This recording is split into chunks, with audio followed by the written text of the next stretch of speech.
लागोनिया पाया जना विनवितो मुखी बोला दत्त वारंवार। लागोनिया पाया जना विनवितो मुखी बोला दत्त वारंवार। तेणे तुम्हा सुख होईल अपार दत्त दया सागर आठवावा। स्त्रिया पुत्र संसारा गुंतसी पामरा तेणे तू अघोरा पावशील। तेणे तुम्हा सुख होईल अपार दत्त दया सागर आठवावा। एका जनार्दनी चित्ती दत्त पाया एका जनार्दनी चित्ती दत्त पाया।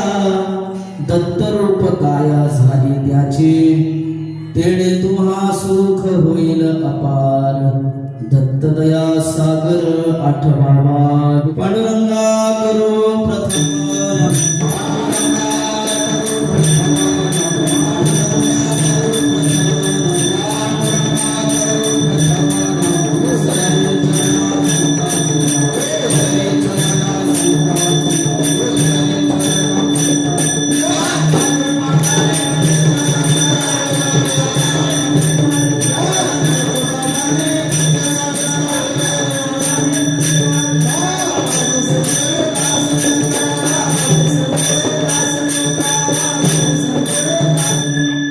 पांडुरंगा करू प्रथम नमन दुसरे चरणा संभाषया। त्यांच्या कृपादाने कथेचा विस्तार बाबाजी सद्गुरु दास तुकार। वंशी विभूषित करा नवनीर दाभात पितांबरा दरुणबिंब फलाधरोष्टा। पूर्णेंदु सुंदर मुखाधर विंद नेत्रा कृष्णात परम किमपि तत्त्वमहं न जानी। जयांचे केलिया स्मरण होय सकळ विद्यांचे अधिकरण। तेची बंधू श्री चरण श्री गुरूंचे जयाची आठवे शब्दसृष्टी अंगवे। सारस्वत आगवे जिव्हेसी वक्तृत्वा गोडपणे अमृता ते पारो म्हणे। रस होती ओळंगणे अक्षरासी भावाचे अवतरण अवतरविती निज खुन। हाता चढे संपूर्ण तत्व भेदे श्री गुरूंचे पाय। जय हृदय दिवसोनी ठाय तै एवढे भाग्य होय उन्मेषासी। ते नमस्कारोनी आता विठ्ठला।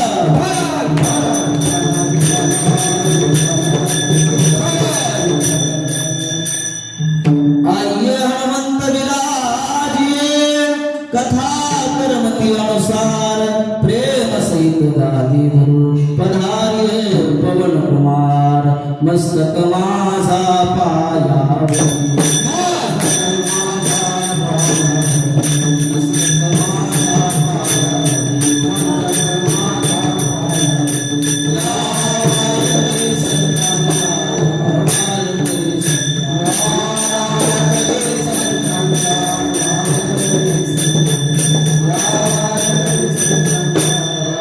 मस्तक माझा पायावरी या वारकरी संतांच्या।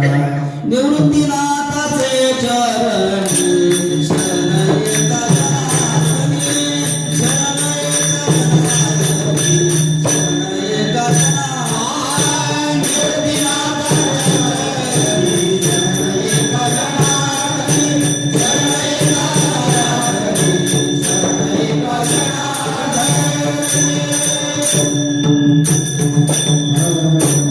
निवृत्तीनाथाचे चरणी शरण एका जनार्दनी।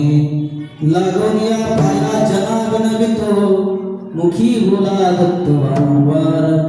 तेणे तुम्हा सुख होईल अपार दत्त दया सागर आठवावा। प्रस्तुत प्राप्त प्रसंगी भगवत चिंतन सेवेकरिता निवडलेला अभंग आपणा सर्वांचे सुपरिचित वारकरी संप्रदायाच्या स्तंभस्थानी विराजित शांती ब्रह्मश्री नाथ महाराज यांचा चार चरणाचा आणि भगवान दत्तात्रयांच्या नाम महात्म्याचं वर्णन करणारा अभंग आहे। विठ्ठल अभंगामधून नाथ महाराज दत्त भगवान परमात्म्याचा महिमा सांगतायत। ऐका, नाथ महाराज नेमके कोण आहेत हे सुद्धा आम्हाला पहिल्यांदा कळलं पाहिजे। कारण प्रथमतः संत कळायला कळायला पाहिजे आणि त्यानंतरच त्यांचा महिमा कळतो असं आहे. नाथ महाराज ऐका, वारकरी संप्रदायातील विशिष्ट संत आहेत. नाथ महाराज म्हटलं की संतही आहेत, लक्षपूर्वक ऐका. नाथ महाराज म्हटलं की संतही आहेत, शांतही आहेत आणि श्रीमंत सुद्धा आहेत. वारकरी संप्रदायाच्या पाठीवर काही संत असतात, संत झाले पण शांत नव्हते. काही संतही असतात, शांतही असतात पण श्रीमंत नसतात. पण वारकरी संप्रदायाच्या पाठीवर एक संत झाले आणि त्यांच्या ठिकाणी संतत्वही होतं, शांतीही होती आणि श्रीमंती सुद्धा होती. आणि ते संत म्हणजे नाथ बाबा विठ्ठल.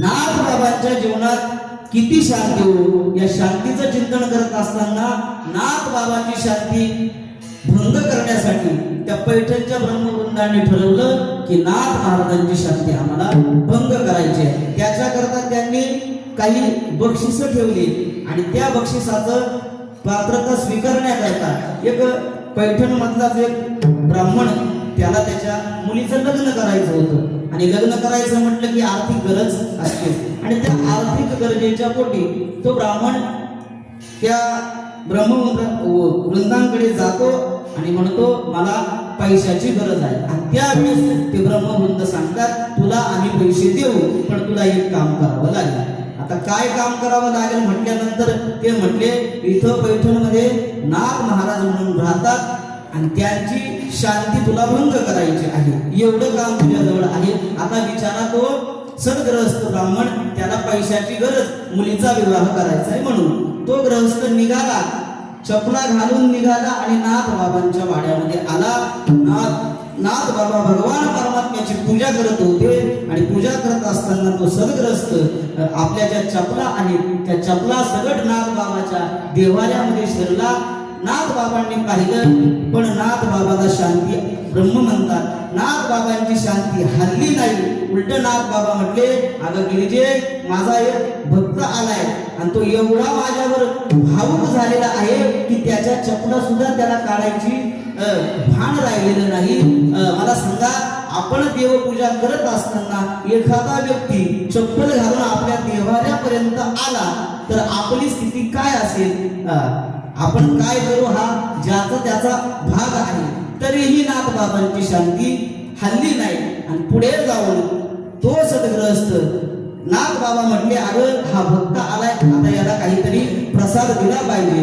नाथ बाबांनी त्याला जेवण्याकरता बसवलं आणि जेवण्याकरता बसलेला तो सद्ग्रहस्थ, नाथ बाबांची शांती तर भंग झाली नाही, मग आता नेमकं दुसरं करू काय याच्याकरता त्यानं काय केलं, जी नाथ महाराजांची पत्नी होती गिरिजा माता, त्या गिरिजा माता वाढत असताना त्याने गिरिजा मातेच्या शरीरावर उडी टाकली आणि गिरिजा मातेच्या शरीरावर उडी टाकताना पाठीवर बसला.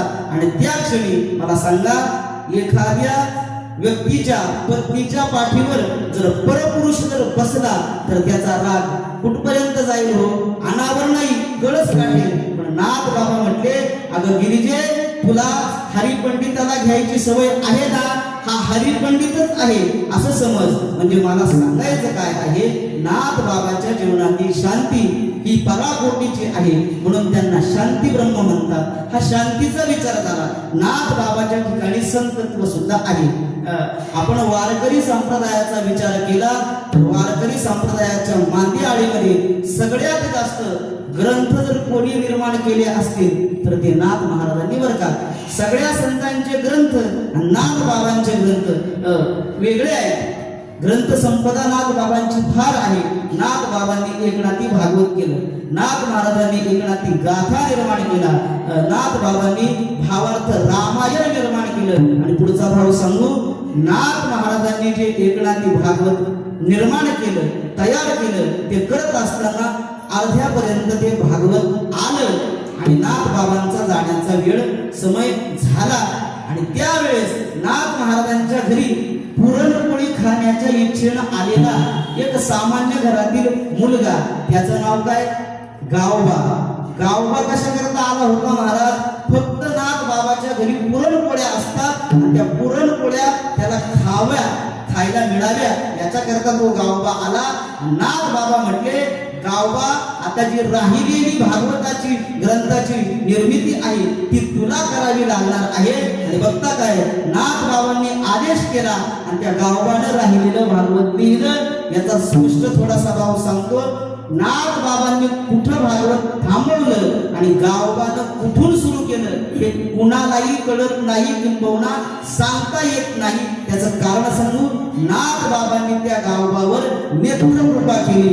नेत्रकृपा केल्यानंतर त्या गावबामध्ये सुद्धा सामर्थ्य आलं. हे नाथ बाबांचं तत्व आहे. विठ्ठला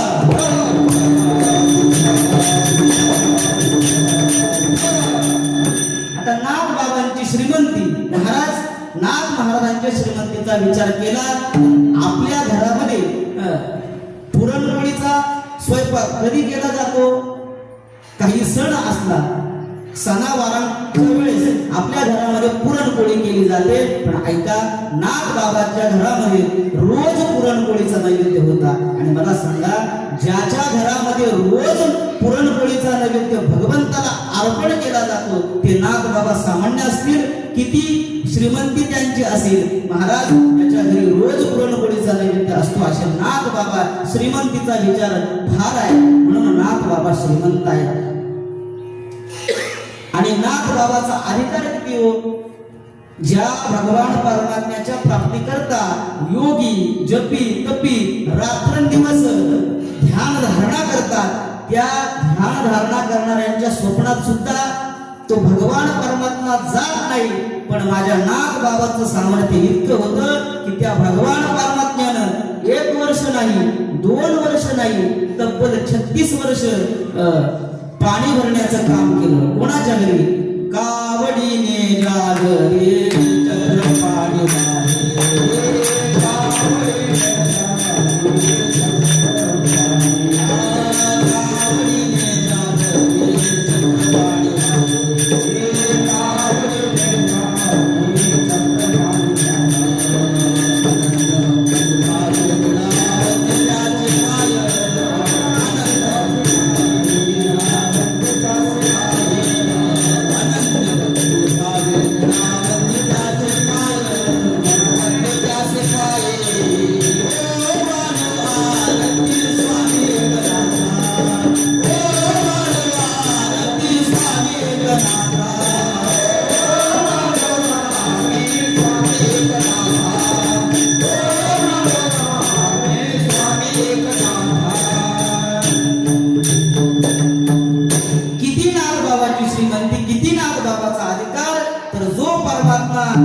साधू संतांच्या जपी तपींच्या स्वप्नात सुद्धा येत नाही. त्या परमात्म्यानं नाथ बाबांच्या घरी 36 वर्ष पाणी भरण्याचं काम करावं. असे नाथ बाबा महाराज, असे नाथ बाबा आज आपल्या पायाला लागतात. मी अभंगाच्या प्रास्ताविकामधून आतमध्ये शिरतोय. नाथ बाबा आपल्या पायाला लागतात. ऐका, संत महात्मे आपल्या पायाला का लागतात? वास्तविक संत महात्मे या मृत्यू लोकात आल्यानंतर 3 भूमिका घेतात बरं का. 3 भूमिका. एक, संत महात्मे घेतात उपदेशाची भूमिका. आणि उपदेशाला जर काम भागलं नाही तर संत महात्मे रागवतात. आणि रागवल्यावरही भागलं नाही तर मग संत महात्मे आपल्या पायाला लागतात. उदाहरण देतो, ऐका. एक पाटील आणि त्या पाटलाचा मुलगा शाळेमध्ये असताना गुरुजी घरी येतात. गुरुजी म्हणतात, पाटील घरी आहे का?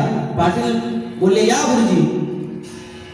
अहो पाटील, तुमचा मुलगा शाळेमध्ये येत नाही. पाटील म्हटले, 10ला जातो, 5:30ला घरी येतो. अहो तुम्हाला वाटतं, पण मुलगा शाळेत येत नाही. आणि मग मुलाचा शोध घेण्याकरता ते पाटील आपल्या उसामध्ये जातात. आणि उसामध्ये गेल्यानंतर त्यांना दिसतं 4 गावातील मुलं आणि त्यामध्ये एक 5वा त्याचा मुलगा. आणि पाहिल्यानंतर पाटील त्या मुलाला धरून घरी आणतात आणि समजवतात, अरे बाळ्या, आपल्या घरातील सर्व मंडळी तुळशीची माळा परिधान केलेली आहे.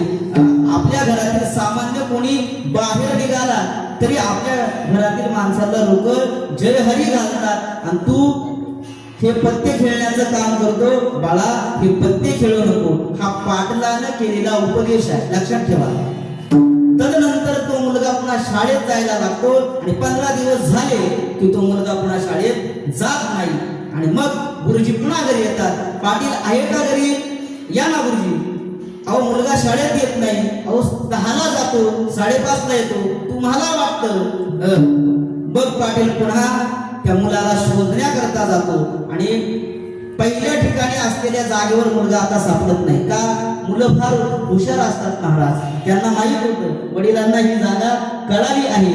ते दुसऱ्या शेतामध्ये जातात आणि त्यावेळेस पाटील त्या मुलाला शोधत येतो आणि पाहत होतं काय, पुन्हा ती 4 मुलं आणि एक माझा मुलगा. आणि हे पाहिल्यानंतर आता मात्र पाटलाचा राग संतापला आणि पाटलानं त्या मुलाला ओढत ओढत शाळेत नाही घरी आणलं, दरवाजा लावला आणि पाटलानं नाईलांच्या धाग्यानं मुलाला बांधलं आणि मारायला लागला.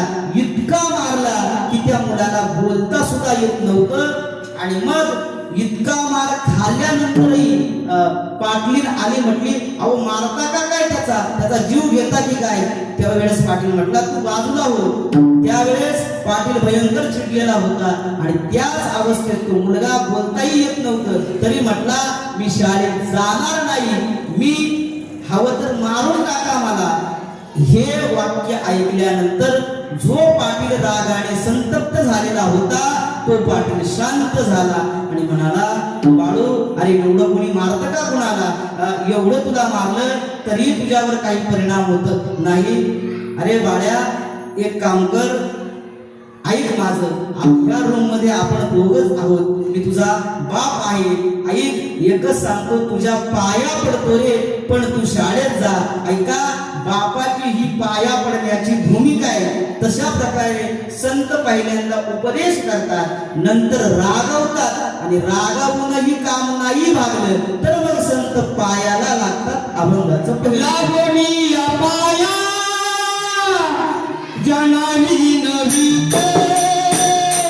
लागोनी या पाया जनानी नवी लागोनी या पाया जनानी नवी लागोनी या पाया जनानी नवी लागोनी या पाया जनानी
अभंगाच्या पहिल्या चरणात नाथ बाबा आपल्या पायाला लागतात. लागोनिया पाया जनार्दन. संत महात्मे पहिल्या भूमिकेतून उपदेशाची भूमिका स्वीकारत आहेत. संत महात्म्यांनी जो उपदेश केलेला आहे तो सगळ्यांचा हिताचा आहे. नवे नवे आपण जर उपदेशाचं स्वरूप पाहिलं, उपदेशाची भूमिका पाहिली तर उपदेशाचं स्वरूप काय? हित कथनम उपदेश. ज्या ठिकाणी हिताचं कथन केलं जातं त्याला उपदेश म्हणतात. आणि मला वाटतं संत महात्म्यांनी निर्माण केलेली अक्षर, संत महात्म्यांनी निर्माण केलेले शब्द, संत महात्म्यांनी निर्माण केलेलं वाक्य, संत महात्म्यांनी निर्माण केलेलं अभंग आणि संत महात्म्यांनी निर्माण केलेली जी ग्रंथ संपदा आहे ती प्रत्येक शब्दाना शब्द आपल्या हिताचा आहे. म्हणून तो त्यांनी केलेला उपदेशच आहे. विठ्ठला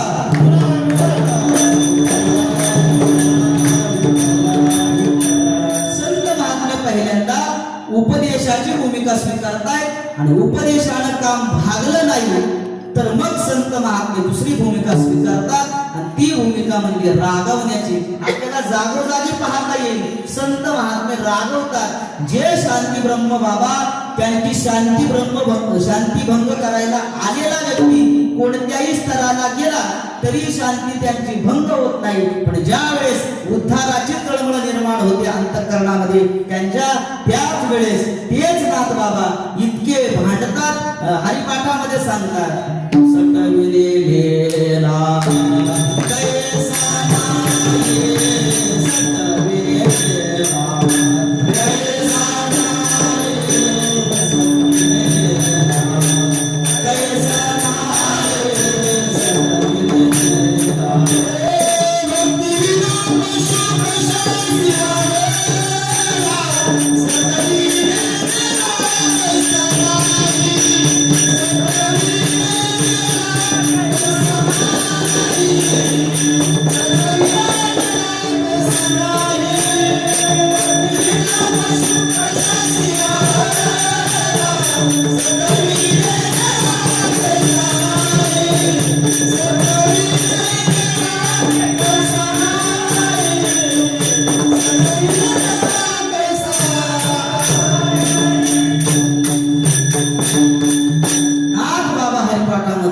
हरिपाठामध्ये म्हटले की सटविलं तरी याला कसं गेलं नाही, कारण हा भक्तीशिवाय वाढला तरी कसा. मला सांगा ही भाषा कोणाची आहे? ही भाषा नाथ बाबांची आहे. जे नाथ बाबा त्यांची शांती कधीही भंग होऊ देत नाही त्यांचीच भाषा आहे ही. आणि अजूनही पुढे नाथ बाबा सांगतात बरं का, काय माय गेली होती भूतापासी हरी नाही मुखासी अरे मुड्या.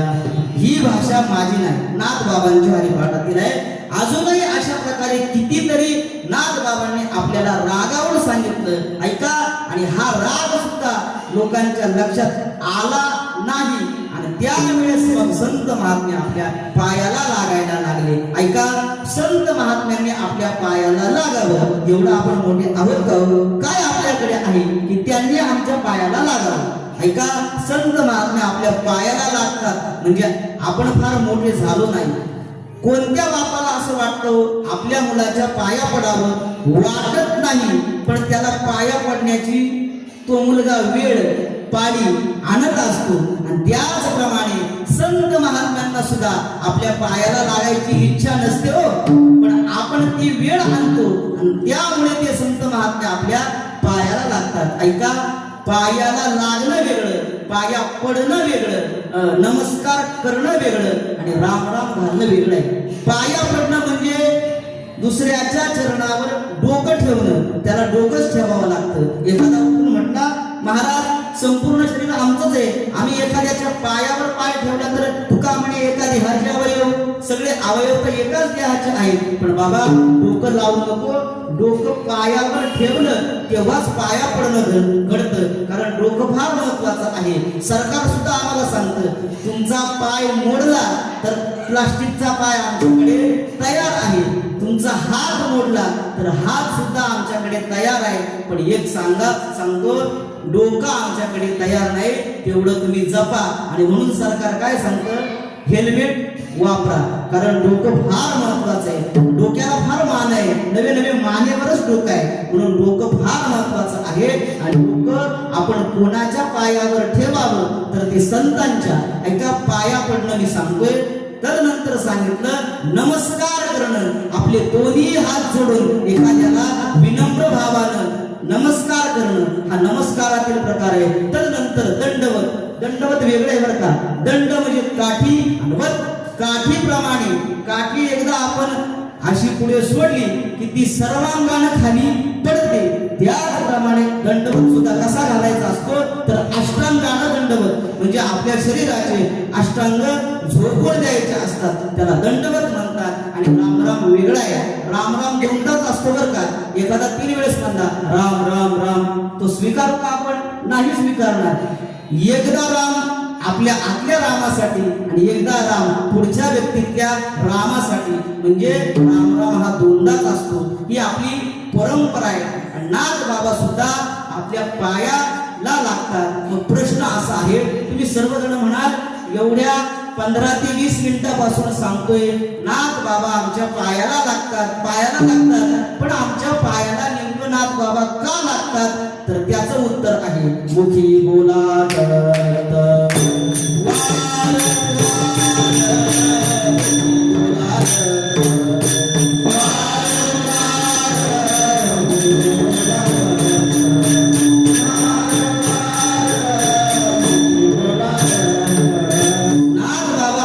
चरणाला आमच्या पायाला लागतात. का लागतात? त्याचं एक कारण आहे. ते कारण म्हणजे मुखी बोला दत्त वारंवार. मुखानं आपल्याला नाथ बाबा दत्त बोलण्याकरता सांगताय. आपण ज्यांच्या जन्म उत्सवाचा हा उत्सव करतोय त्यांचं नाम घेण्याकरता नाथ बाबा आम्हाला सांगताय. ऐका, नाम फार महत्वाचे. आपण सगळी नामधारक मंडळी आहात. नामस्मरणाची ताकद आपण सगळे जाणतात. नवे नवे पुढे बोलू. नामस्मरणाची अनुभूती आपण सर्वांनी घेतलेली आहे. नामस्मरणाच्या बळावरच आपण आपलं जीवन चालवतोय. नवे नवे नामस्मरणाचं सामर्थ्य किती आहे? नामस्मरणाने सगळं प्राप्त होतं महाराज. सगळी जी लाभ आहेत ना ती लाभ त्या भगवान परमात्म्याच्या नाम संकीर्तनाने प्राप्त होतात. अवघे लाभ होती एका या चिंतने, अवघे लाभ होते एका या चिंतने, लाभ होती एका या चिंतने, नाम संकीर्तने गोविंदाच्या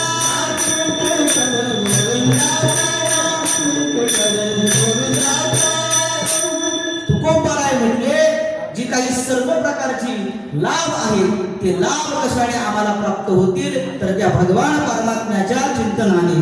अवघे लाभ होते एका या चिंतने, नाम संकीर्तने गोविंदाच्या. याच नायाने आम्हाला नाथ बाबा सुद्धा असं सांगतात मुखी बोला दत्त वारंवार. इथं एक शब्द आलाय वारंवार. दत्त बोलायचंय.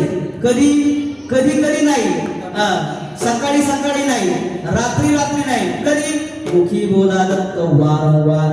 वारंवार म्हणजे सतत सतत सतत दत्त बोलायचे. आणि थोडं पुढे जाऊन बोलू. आम्हाला आमच्या एकनाथ बाबांनी श्रीपाद बाबांनी काय सांगितलं? नामस्मरण सातत्यानं करा. मला सांगा, नाथ महाराजांचा उपदेश आणि आपल्या संतांचा उपदेश वेगळा आहे का? फक्त ऐका, त्यांनी नाम सांगितलं. नाम कोणाचंही घ्या, फक्त ते शुद्ध भावनेनं घेणं गरजेचं आहे बरं का. तुम्ही भगवंताचं नाम घ्या, संतांनी सांगितलेल्या मंत्राचा जप करा, कशाचाही जप करा, पण त्याच्यामध्ये जर श्रद्धा असेल तरच तो जप, तरच ते नाम आपल्याला त्या साधनेपर्यंत, त्या ठिकाणापर्यंत पोहोचवील. आणि आपल्या अंतःकरणात जर श्रद्धा नसेल तर आपण संतांनी सांगितलेलं किती मोठ्या प्रकारचं नाम घ्या, ते नाम आपल्याला तिथपर्यंत पोहोचवणार नाही. श्रद्धेला फार किंमत आहे. कारण श्रद्धावान लभते ज्ञान, श्रद्धावानालाच ते ज्ञान प्राप्त होतं. नाथ बाबा इथं सांगतात मुखी बोला दत्त वारंवार. भगवान दत्तात्रयांचं नामस्मरण करायचे. आणि आज दत्त जयंती आहे. आणि मग महाराज आम्ही भगवान दत्तात्रयांचं नामस्मरण करू, पण आम्हाला नेमका फायदा काय होईल? कारण कलियुगातील माणसं आम्ही आहोत. आणि मला वाटतं एक वचनच आहे, प्रयोजन अनुद्दिश्य न मंदोपी प्रवर्तते. एखादा मूर्खातला मूर्ख माणूस सुद्धा त्याचा फायदा असल्याशिवाय ते काम करत नाही. एखाद्या महादूला म्हटलं ना, महादू ऊस तोडायला येतो का? महादू म्हणतो पगार किती, पगार किती. म्हणजे त्याला कळत नाही पैसे, पण तोही म्हणतो पगार किती. तसं नाथ बाबा आम्ही दत्त प्रभूचं नामचिंतन करायला सुरुवात करू, पण आम्हाला फायदा काय होईल? तर फायदा काय होणार आहे? तो फायदा नाथ बाबा अभंगाच्या होईल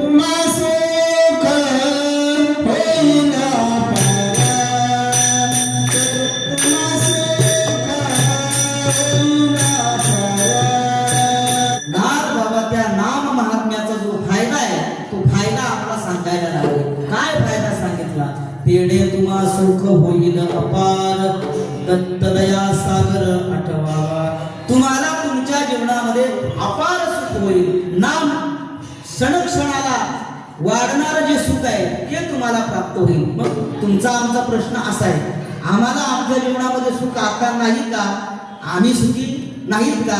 ऐका, आपण सगळेजण म्हणतो फक्त आम्ही सुखी आहोत, आमच्या जीवनामध्ये सुख आहे, पण ते सुख नसून ते केवळ दुःख आहे.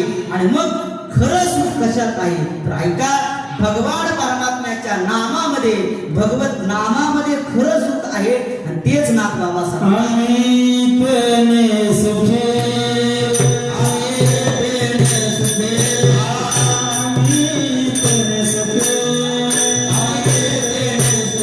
म्हणा विठ्ठल मुखे, म्हणा विठ्ठल मुखे, म्हणा विठ्ठल मुखे, म्हणा विठ्ठल मुखे, म्हणा विठ्ठल मुखे, म्हणा विठ्ठल मुखे. आम्ही प्रेमे सुखे, म्हणा विठ्ठल विठ्ठल मुखे, म्हणा विठ्ठल विठ्ठल मुखे, म्हणा विठ्ठल विठ्ठल मुखे. आम्ही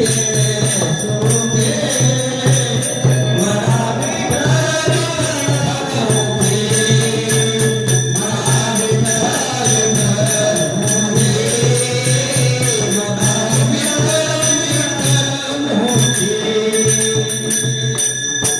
जगद्गुरु तुकोबाराय म्हटले, आम्हाला त्यानं सुख होतं. कशानं? जेव्हा जेव्हा आम्ही मुखात विठ्ठल विठ्ठल म्हणू, आम्ही तेने सुखे, मना विठ्ठल विठ्ठल मुखे. म्हणजेच भगवान परमात्म्याच्या नामामध्येच आपल्याला सुख प्राप्त होतं. ऐका, आपण सगळे समजतो आम्ही सुखी आहोत. किती सुखी आहोत? आपण कशा कशाला सुख समजायला लागलो? आपल्याला मिळाली संपत्ती, आपल्याला मिळालेली पत्नी, आपल्याला प्राप्त झालेली मुलं, या सगळ्यांना आम्ही सुख मानून बसलो. पण आम्हाला त्या संत महात्म्यांनी सांगितलं की नेमकं सुख कशामध्ये आहे आणि कुठून ते सुख प्राप्त होतं? तर ते सुख भगवान परमात्म्याच्या नामामध्ये आहे. किंबहुना त्याचं नाम घेतल्यानंतरच ते सुख प्राप्त होतं. हेच नाथ बाबा सांगतात, तेडे तुम्हा सुख होईल अपार. सुख तुम्हाला अपार होणार आहे, परंतु काय करायचंय? दत्तदया सागर आठवावा. इथं फार महत्वाचा शब्द आलेला आहे, दत्तदया सागर. ऐका, भगवान दत्तात्रेय हे दयेचे सागर आहेत. काही दयेचे ओढे असतात, ओढे, काही दयेच्या नद्या असतात, पण भगवान दत्तात्रेय हे दयेचे सागर आहे. ऐका, ओढा, एकदा ओढा म्हणजे ओढ. ऐकताय तुम्ही? एखाद्या ओढ्याला पावसाळ्यात इतकं पाणी येतं, पट्टीचा पोहणारा जरी असला तरी त्याला तो ओढा, तो ओढ पार करता येत नाही. पण एकदा उन्हाळा लागला की तोच ओढा एखादा सामान्य व्यक्ती सहज चालत चालत सुद्धा जातो. अशी काहीची ओढ्याप्रमाणे दया असते. मी दयेचा विचार सांगतोय, थोडस बारकाईने ऐका. कशी दया आहे? काहींची दया नदीप्रमाणे आहे. नदीची दया कशी?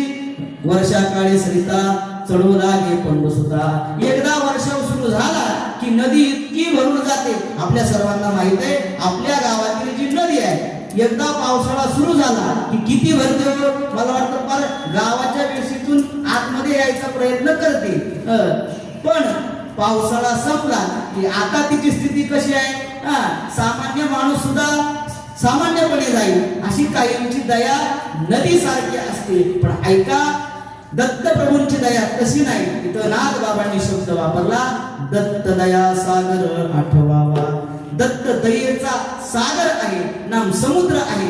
मला सांगा, समुद्रामध्ये किती पाऊस जास्त पडला तरी समुद्रातलं पाणी वाढतही नाही, आणि कितीही पाऊस कमी पडला तरी कमी होत नाही. समुद्राच्या पाण्याची जी लेवल आहे, जी स्थिती आहे, ती कधी कमीही होत नाही आणि जास्तही होत नाही. आणि त्याचप्रमाणे माझ्या दत्त प्रभूची दया सुद्धा त्या समुद्राप्रमाणे आहे. तेच नाथ बाबा सांगतात, दत्त दया सागर आठवावा. महाराज, आम्ही त्या प्रभूचं चिंतनही करायला लागलो, रोज आम्ही म्हणायला लागलो भजन दत्त प्रभूचं. पण आम्ही आम्ही संसारी आहोत, आम्हाला मुलं आहेत, आम्हाला पत्नी आहे, नेमकं आमचं होणार तरी काय, आमच्या प्रपंचाचा विचार तरी कोण करणार. नाथ बाबा म्हटले त्याची काहीच काळजी करण्याची गरज नाही.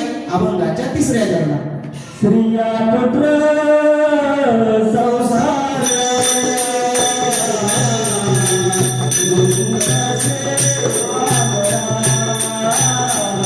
स्त्रिया पुत्र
नाथ बाबा अभंगाच्या तिसऱ्या चरणामध्ये सांगतात, स्त्रिया पुत्र संसारा कुंतसी पामरा तेणे तू अघोरा पावशील.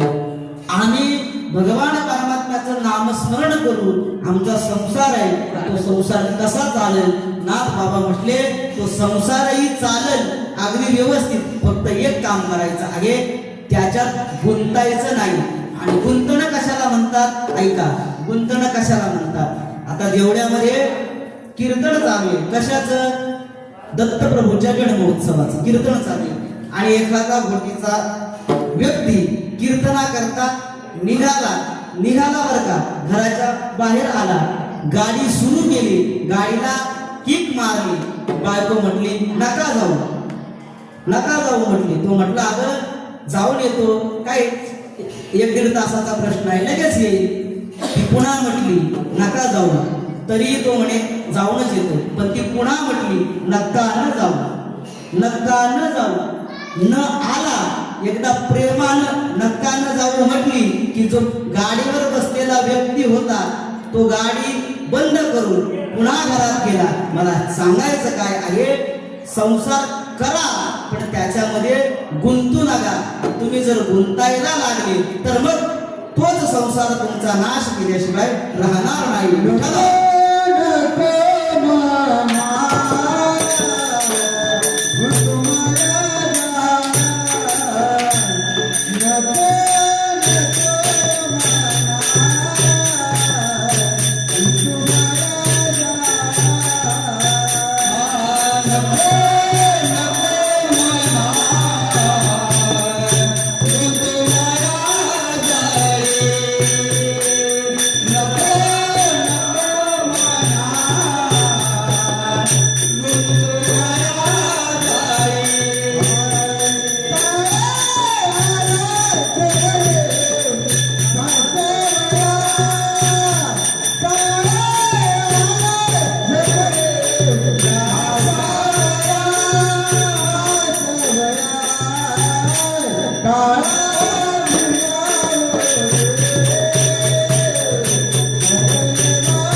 महापुरुषांनी आम्हाला सांगितलं, या संसाराच्या या मायाजाळामध्ये आपण गुंतू नका.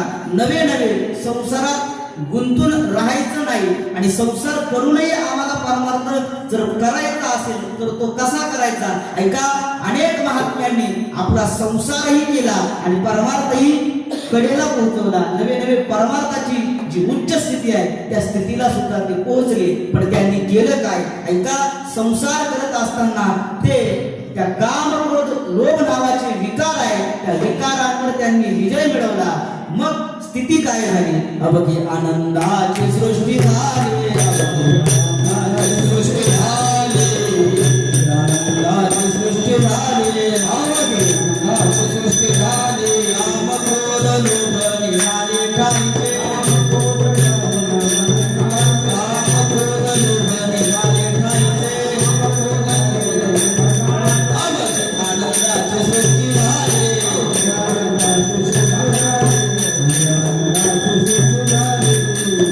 आम्हाला जगद्गुरु तुकोबारायांनी सांगितलं, आमच्या जीवनातील काम, आमच्या जीवनातील क्रोध आणि आमच्या जीवनातील लोभ संपला. आणि मग काय झालं? अवघी आनंदाची सृष्टी झाली.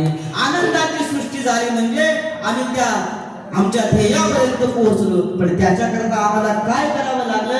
काम, क्रोध, लोभ यांना क्षम व्हावं लागलं. यांना आमच्या जीवनामध्ये आम्ही थारा नाही दिला. म्हणजे साधू संतांनी आपला संसारही केला आणि परमार्थही केला. मला सांगा ना, कोणत्या संतांनी सांगितलं आहे की तुम्ही तुमचा संसार सोडा? किंबहुना कोणता कीर्तनकार तरी सांगतो का कीर्तन झाल्यावर घरी जा, रॉकेल घ्या, घरावर टाका आणि घर पेटवून द्या? कोणी बोलतं का? नाही बोलत महाराज. सांगायचा भाव इतकाच आहे, आपला संसारही करा आणि परमार्थही करा. ज्ञानोबारायांनी सुद्धा आपल्या वेदशास्त्र उभारी पायास, वेदशास्त्र उभारी पायास,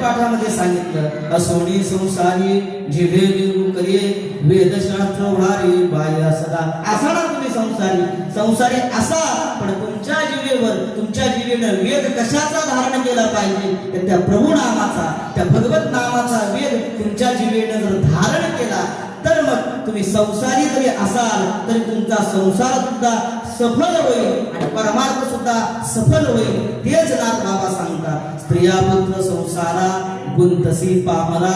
एकदा आपल्या स्त्रीमध्ये, पुत्रामध्ये आणि या संसारामध्ये जर तू गुंतला ना बाबा, तर मग तेने तू अघोरा पावशील. त्या अघोर स्थितीला, त्या नाशाच्या स्थितीला केव्हा प्राप्त होशील? तो आपल्या संसारामध्ये, आपल्या पत्नीमध्ये आणि आपल्या मुलांमध्ये गुंतला तर. झालंय असं, आम्ही सगळं व्यवस्थित करतोय, पण नेमकं जे महत्वाचं करायचं आहे ते मात्र करत नाही. काय होतं? आम्ही संसारामध्ये असतो, आम्ही भगवत चिंतनही करतो, भगवत साधनाही करतो, पण आमच्या घराच्या प्रती असलेला जो मोह आहे तो मोह इतका प्रबल आहे. आम्ही आमच्या पत्नीवर, आमच्या मुलांवर इतकं प्रेम करतो. आता काय त्या प्रेमाची पराकाष्ठा सांगू?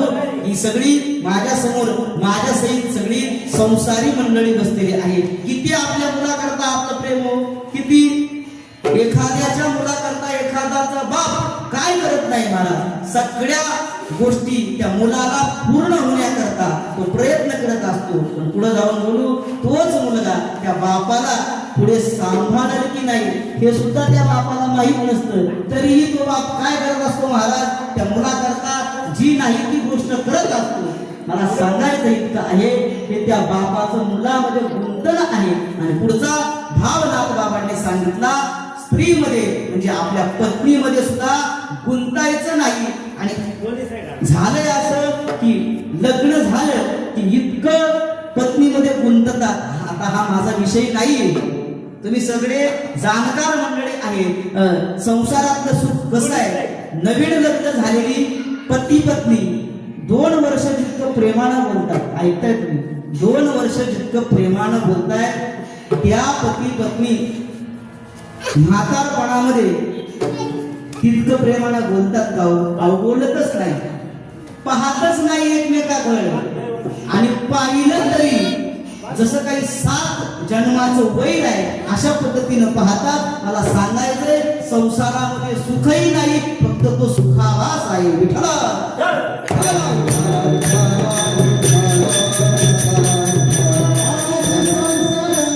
सफल झाला आधी संसार सफल झाला आधी संसार सफल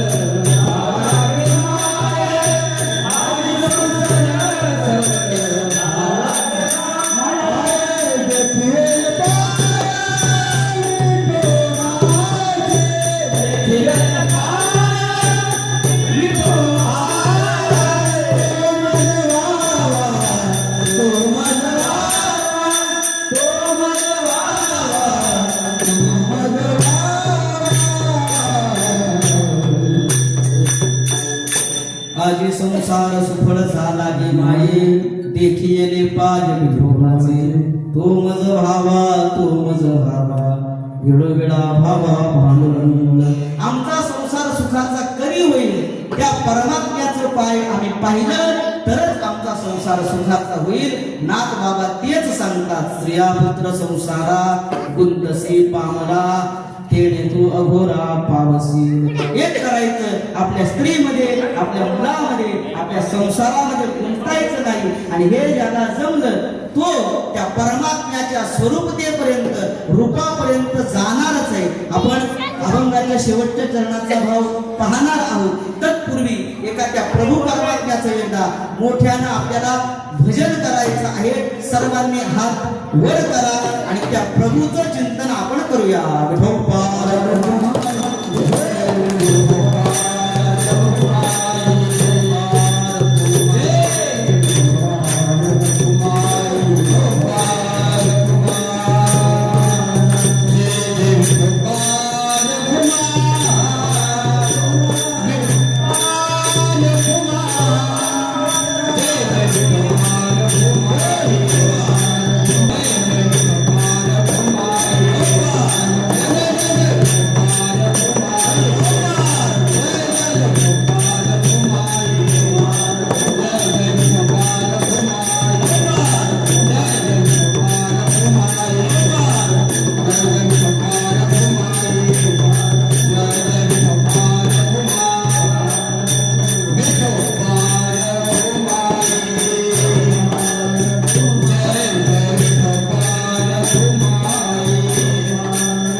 आपल्याला राहिलेल्या वेळामध्ये त्या प्रभू परमात्म्याचं जे चरित्र आहे, जे आख्यान आहे, दत्त भगवंताचं जे आख्यान आहे ते आपल्याला सांगायचं आहे.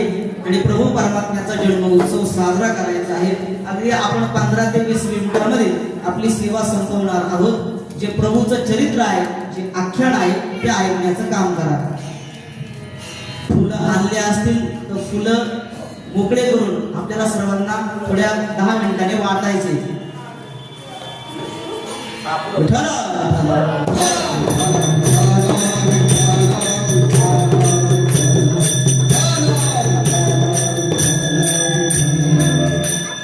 भगवान शंकर आणि भगवान पार्वती माता थोडं शांत राहा.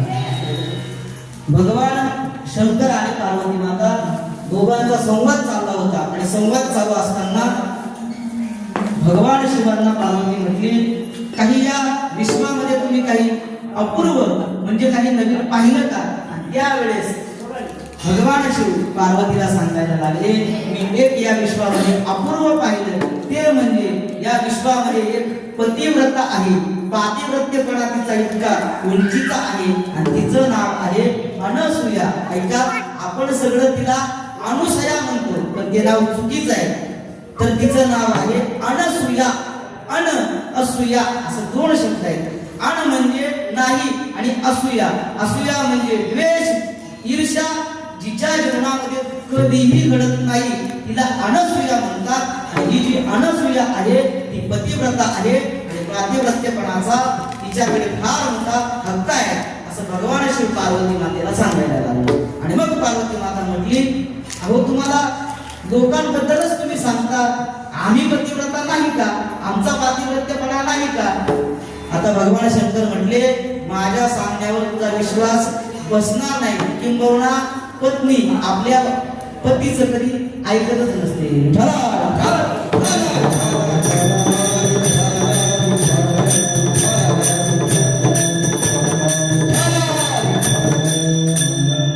त्यावेळेस भगवान शंकर म्हटले, आता नारद मुनी येतील, त्या नारद मुनींकडून तू ऐक. आणि मग भगवान शंकर निघून गेले आणि तिथं नारद मुनी भ्रमंती करत करत आले आणि नारद मुनी आले. आणि मग पार्वती मातेने काय केलं? भावी संतासी असणे पूजा करी काय म्हणजे ते नारद मुनी आले आणि भगवान पार्वती मातेनं त्या नारदांना आसन टाकलं आणि बसवलं. नारद महर्षी, या विश्वामध्ये काही अपूर्व आहे का? काही नवीन आहे का? त्यावेळेस नारद मुनी सुद्धा सांगायला लागले, या विश्वामध्ये एक पतिव्रता अशी आहे की जी फार विशेष आहे, सगळ्यांमध्ये तिचा नंबर पहिला येतो. मग पार्वती माता म्हटली, अशी कोण आहे? त्यावेळेस नारदांना सांगितलं, ती पतिव्रता म्हणजे अनसूया. आणि मग पार्वती माता म्हटली, आम्ही सुद्धा पतिव्रता आहोत ना? नारद म्हटले, तुम्ही 2 नंबरच्या पतिव्रता आहेत, ती 1 नंबरची पतिव्रता आहे. ती म्हटली, कसं काय? म्हणे त्या अनसूयेनं पार्वती माता, सावित्री माता, लक्ष्मी माता या तिघींचेही पुतळे केले आणि आपल्या पायामध्ये घालून ती फिरते आणि त्या पुतळ्यांना धूळ, पाणी सगळं लागतं, म्हणजे तुमचा पातिव्रत्यपणा तिच्यापेक्षा कमी आहे. आणि असं म्हटल्यानंतर पार्वती माता म्हटली, मग आम्ही सुद्धा पतिव्रता आहोत ना? मग म्हणे तुम्हाला एक करावं लागेल. नारदाचं काम आपल्या सर्वांना माहिती आहे काय? तो येतानाच 3 डबे तेलाचे घेऊन आला होता आणि पहिला डबा इथं आणला आणि म्हटला, एक काम करा, तिचं पातिव्रता भंग करण्याकरता काय करा, तर तुमच्या पतींना सांगा की तिला विवस्त्र अवस्थेमध्ये भोजन द्यायला सांगा, म्हणजे तिचा पातिव्रत्यपणा आपोआप भंग होईल. नारदानं सांगितलं, एवढं करा. नारद म्हणे, आता मी पुढे येतो. पार्वती आई साहेब म्हटले, कुठं चालले? म्हणजे अजून 2 तेलाचे डबे शिल्लक आहे, ते सुद्धा मला संपवायचे आहे. आणि नारद निघाले. मग नारद पोहोचले सावित्री मातेकडे. सावित्री माता कोणाची पत्नी? ब्रह्मदेवाची. आणि मग सावित्री मातेकडे पोहोचल्यानंतर सावित्री मातेला सांगितलं, या विश्वामध्ये एक पतिव्रता आहे आणि ती पतिव्रता तुमच्यापेक्षाही श्रेष्ठ आहे. सावित्री माता म्हटली, आम्ही सुद्धा पतिव्रतांच्या क्रमांकामध्ये येतो ना? नारद म्हटले, तुम्ही 2 नंबरच्या पतिव्रता आहे आणि ती अनसूया 1 नंबरची पतिव्रता आहे. आणि मग सावित्री माता म्हटली, आम्हाला करावं काय लागेल? नारद म्हटले, काही नाही, तुमच्या पतीला ब्रह्मदेवाला सांगायचं, तिच्या घरी भिक्षा मागण्याकरता जायचं आणि तिला विवस्त्र अवस्थेमध्ये दान द्यायला लावायचं, भोजन द्यायला लावायचं. एक डबा नारदानं तिथं ठेवला. नारद म्हटला, आता मी पुढे जातो. ती म्हटली, पुढे कुठं चालले? म्हणे अजून एक तेलाचा डबा शिल्लक आहे. आणि तो डबा घेऊन नारद कुठं निघाले? लक्ष्मी मातेकडे, वैकुंठामध्ये. आणि वैकुंठामध्ये आले. लक्ष्मी मातेला सुद्धा सांगू लागले, या विश्वामध्ये एक पतिव्रता अशी आहे की तुमच्याही पेक्षा तिचा पातिव्रत्यपणा जास्त आहे. आणि मग त्यावेळेस लक्ष्मी माता म्हटली, आम्हाला करावं काय लागेल? नारदाने तोच प्रयोग सांगितला की एक करा, तुमच्या पतीला विष्णुदेवाला सांगा, त्या अनसूया मातेच्या घरी जायचं आणि विवस्त्र अवस्थेत भोजन मागायचं, तिचा पातिव्रत्यपणा भंग होईल. त्या तीनही गोष्टी तिघीही जणींनी ऐकल्या. कोणी कोणी? लक्ष्मी मातेनं, पार्वती मातेनं आणि सावित्री मातेनं ऐकलं आणि त्यांचे पती आले. तिघीही जणी रुसून बसल्या आणि रुसून बसल्यानंतर स्वाभाविकपणे ब्रह्मदेव, विष्णू आणि महेश विचारायला लागले, काय झालं म्हणे? काही नाही म्हणे, आमच्यापेक्षा एक श्रेष्ठ पतिव्रता या लोकांमध्ये आहे आणि ती आमच्यापेक्षा श्रेष्ठ आहे. मग तुम्हाला एक काम करायचं आहे, तिचं पातिव्रत्यपणा जो आहे तो भंग करायचा आहे आणि त्याच्याकरता तुम्हाला तिच्या घरी जाऊन दान मागायचंय, भिक्षा मागायची. पण ती विवस्त्र अवस्थेत भिक्षा मागायची. ऐका, लग्न अवस्थेत एखादी स्त्री भिक्षा द्यायला गेली तर तिच्या ठिकाणी असलेला जो पातिव्रत्यपणा आहे तो भंग होतो.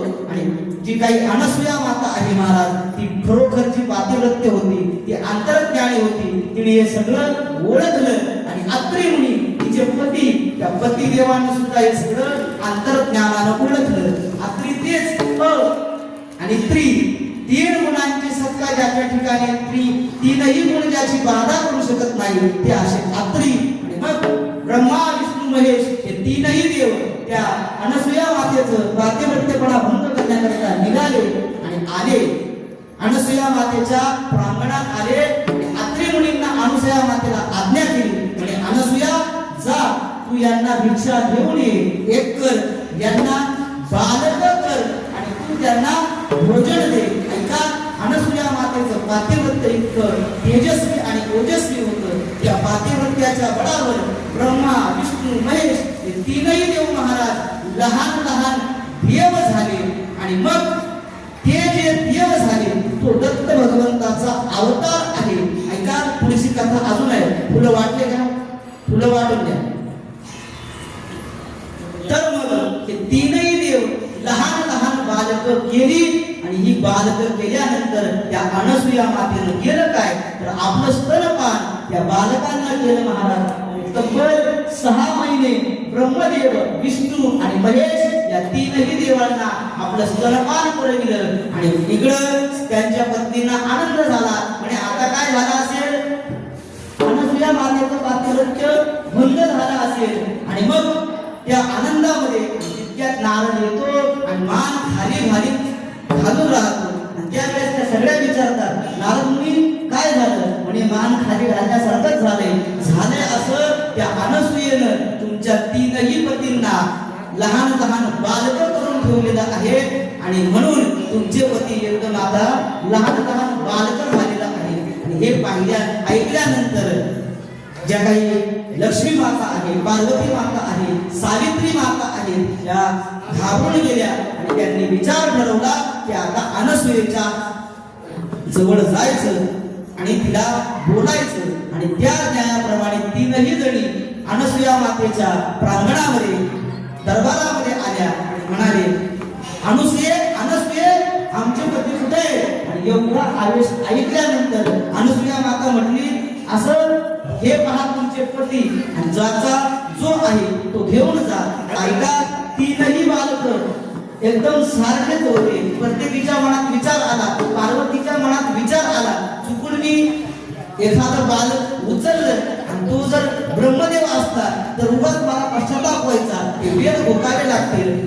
लक्ष्मीच्याही मनात विचार आला, मी एखादं बालक उचललं आणि ते जर भगवान शंकर असते तर आयुष्यभर काय करावं लागेल मला? भस्म लावून त्या सगळ्या गोष्टी कैलासात कराव्या लागतील. आणि अशा प्रकारे तिघी जणी विचार करायला लागल्या आणि त्या तिघींनीही त्या अनसूया मातेला प्रणाम केला आणि म्हटल्या, अनसूया माता, तुमच्यासारखा पातिव्रत्यपणा या विश्वामध्ये कोणाच्याही ठिकाणी नाही. एक काम करा, आमचे जे पती आहेत ते आम्हाला मूळ स्वरूपात पाठवा द्या. त्यावेळेस त्या अनसूया मातेनं केलं काय? प्रत्येक भगवंताच्या डोक्यावर हात ठेवला आणि पुन्हा त्या भगवान परमात्म्यांना, ब्रह्माला ब्रह्माच्या रूपामध्ये, विष्णूला विष्णूच्या रूपामध्ये आणि शंकराला शंकराच्या रूपामध्ये स्थापन केलं. आणि हे सगळं झाल्यानंतर अनसूया मातेनं एक प्रार्थना केली. म्हटले, देवा, ब्रह्मा, विष्णू, महेश यांना प्रार्थना केली आणि म्हटले, भगवंता, माझी एक इच्छा आहे, मी तुम्हाला 6 महिने माझं स्तनपान केलं, तुम्ही तिघही माझ्या उदरात जन्माला यावं, उदरातून प्रकट व्हावं आणि मग हे तीनही जण त्या अनसुया मातेच्या गर्भामध्ये धारण होतात आणि तीनही रूपानं जे बाहेर येतात तो म्हणजे दत्तप्रभूचा अवतार. पुंडलिक वरदानी विठ्ठल श्री ज्ञानदेव तुकाराम पंढरीनाथ भगवान की जय. दिगंबरा दिगंबरा दत्तप्रभूंचा जन्म झालेला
अशा प्रकारे प्रभू दत्तांचा जन्म होतो आणि प्रभू दत्त म्हणजे ब्रह्मा विष्णू आणि महेश या तिघांचाही अवतार.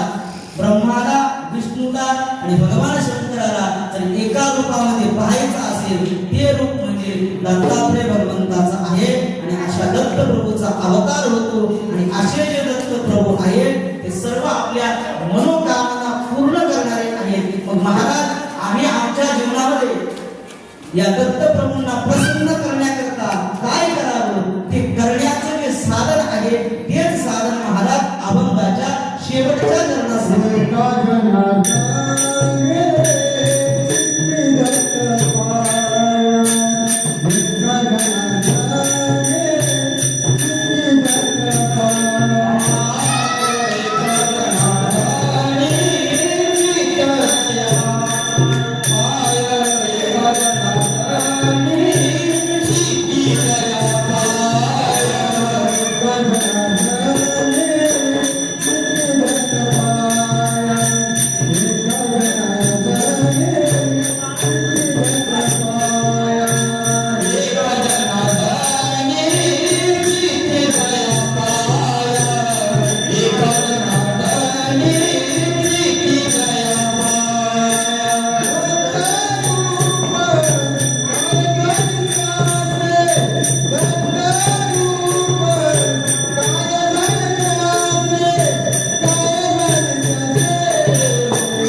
अभंगाच्या शेवटच्या चरणामध्ये सांगितलं अशा भगवान दत्तात्रयांना आम्हाला आम्ही जीवनामध्ये प्राप्त करायचं असेल करावं काय लागेल.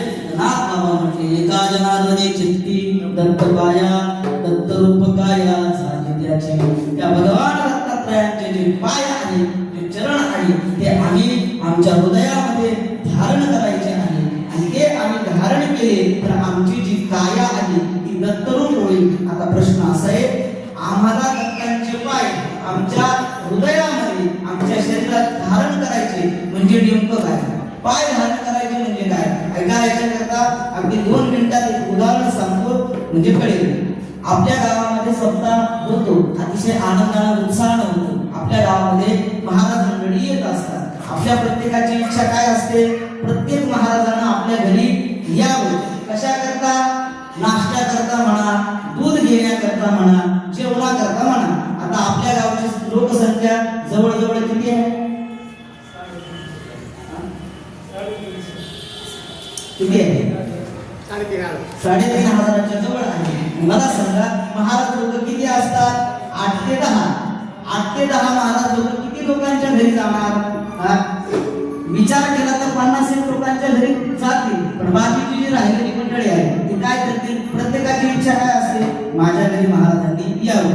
आता सकाळी महाराज एखाद्याच्या घरी गेले, दूध घेतलं, लगेच शामभाऊ आले, म्हटले आमच्या घरी चला महाराज नाश्ता करता. महाराजांनी नाश्ताही केला. पुढे परत बाळूभाऊ आले आणि म्हटले महाराज आमच्या घरी सुद्धा चला. आता महाराज म्हटले दूधही झाले, नाश्ताही झालाय, आता पोटामध्ये काही जागा शिल्लक नाही. आणि मग त्यावेळेस बाळूभाऊ काय म्हणतात? त्यांची सेवा म्हणून त्यांचंच नाव घेतो. बाळूभाऊ काय म्हणतात? एक काम करा महाराज, काहीच घेऊ नका, पण एक काम करा, आमच्या घराला कळत आमच्या घराला पाय लावा. महाराज लोक फार हुशार असतात. काय करतात? पाय काढून घेऊन जा असं म्हणतात का? काय करतात? पूर्ण शरीराने त्यांच्या घरी जातात. मला तेच सांगायचं आहे, पायाचं वर्णन आलं की त्याने पूर्ण शरीराचं ग्रहण करायचं. वचनच आहे, उत्तमानां स्वरूप ही चरण शब्देन अथवा पाद शब्देन म्हणते. म्हणजे पाय शब्द जिथं जिथं येतो तिथं पूर्ण स्वरूपाचा, पूर्ण शरीराचा विचार आहे. आणि त्याचप्रमाणे नाथ बाबा आपल्याला इथं सांगतात, एका जनार्दनी चित्ती दत्त पाया, दत्त प्रभूंच्या पायाचं स्मरण आपल्या चित्तात ठेवायचंय. म्हणजे काय करायचंय? पूर्ण दत्तात्रयांचं जे स्वरूप आहे त्या स्वरूपाचं चिंतन आपल्याला करायचं आहे. नवे नवे असं चिंतन जर आपण केलं तर जे आपली शरीर आहे, जे आपलं काया आहे ती दत्त स्वरूप झाल्याशिवाय राहणार नाही. असा या अभंगात या चरणाचा भाव आहे. थोडक्या मोडक्या पद्धतीनं या अभंगाचं चिंतन करण्याचा प्रयत्न केला. माझा कुठलाही असा दावा नाही की या अभंगाचं चिंतन असंच असेल. अल्पमतीला जसं भावलं तसं आपल्या समोर सादर करण्याचा प्रयत्न केला.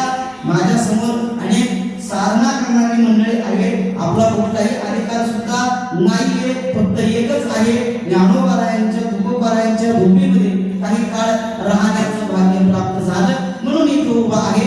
नाहीतर कुठलाही अधिकार नाही, काही नाही, पण ज्ञानोबारायांच्या आणि तुकोबारायांच्या आशीर्वादानं आपल्या समोर उभा राहिलो आणि दोन शब्द बोलण्याचा प्रयत्न केला. बोलत असताना काही अपसिद्धांत केले असतील तर ते वाणीचे दोष आहेत, पण जे काही सदयोग्य विचार असतील ते माझ्या गुरुदेवांचे आहेत, माझ्या वारकरी शिक्षण संस्थेचे आहेत, माझ्या गुरुकुलाचे आहेत. आणि प्रारंभाला मला परमार्थाची ओढ ज्यांच्यामुळे प्राप्त झाली, आदरणीय माझे गुरु इथं बसलेले आहेत, माऊलींच्या कृपा प्रसादाने हे सगळं बोलण्याचा प्रयत्न केला.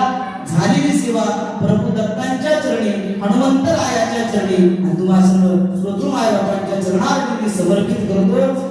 न्यूनते होते अधिकते सरते करुण घ्यावे तुमते विनवितो असे किंबहुना तुमचे केले धर्म कीर्तने सिद्धी गेली येथ माझे जे पुरले पायिक पण यदत्र सौष्ठवं किंचित तद गुरु एवमे नाही यदत्रा सौष्ठवं किंचित तद मम एव गुरु नाही. ज्ञानेश्वर पावली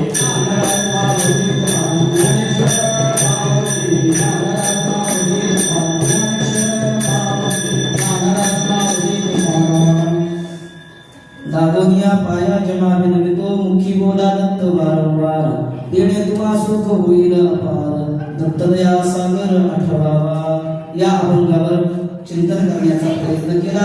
या कीर्तना करता सर्वच गावातील मंडळी हजर राहिली. सर्वांनी या कीर्तनाला साथ केली त्याबद्दल सर्वांचे एकदा मनापासून आभार मानतो.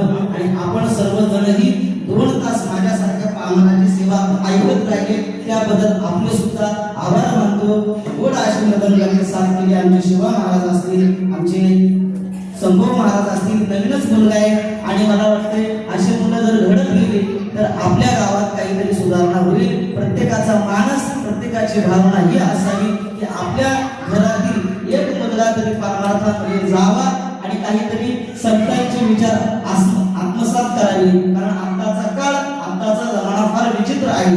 कुठेतरी त्याला संत विचाराची गरज, संत विचार जर प्राप्त झाले तर कुठेतरी त्याचं जीवन चांगलं मिळेल. एक सांगू, संतांच्या सानिध्यात संत विचारामध्ये एखादा मुलगा गेला तर तो त्याच्या जीवनामध्ये काय करेल हे मी सांगू शकत नाही, पण एक मात्र करेल, तो त्याच्या आई वडिलांची सेवा आयुष्यभर केल्याशिवाय राहणार नाही. संतांच्या सानिध्यात, संतांच्या संगतीत गेला तर तो आपल्या कुटुंबात, म्हणून प्रत्येकाच्या चरणारविंदी एक भावना व्यक्त करतो, आपल्या घरातील सुद्धा एक मुलगा तरी परमार्थामध्ये गेला पाहिजे आणि ज्ञानोबरायांचे, तुकोबरायांचे विचार आत्मसात केले पाहिजे. कारण आपण हिंदू आहोत आणि हिंदूंची संस्कृती जपण्याकरता आपण हे केलंच पाहिजे. तसं आपलं गाव फार पारमार्थिक आहे, असाच करणारा वृत्तींगत गावा आणि अशा प्रकारची जी सेवा आहे ती अधिक व्हावी. आज ज्यांच्यामुळे महाराजांची सेवा करण्याचा योग प्राप्त झाला, आमच्या विजय महाराजांनी 2 दिवसापूर्वी फोन केला, म्हणे महाराज सेवा कराल का? म्हणलं काय हरकत नाही, करेल. आणि त्याच अनुषंगानं आज ज्यांची सेवा आहे अशी बाळूभाऊ माळी आणि मिलिंद महाराज माळी या दोघांच्याही आज्ञेनं आणि विजय महाराजांच्या आज्ञेनं ही सेवा केली. आपल्या सर्वांचे अंतःकरणापासून आभार मानतो आणि इथंच थांबतो. विठ्ठल जय जय विठ्ठल.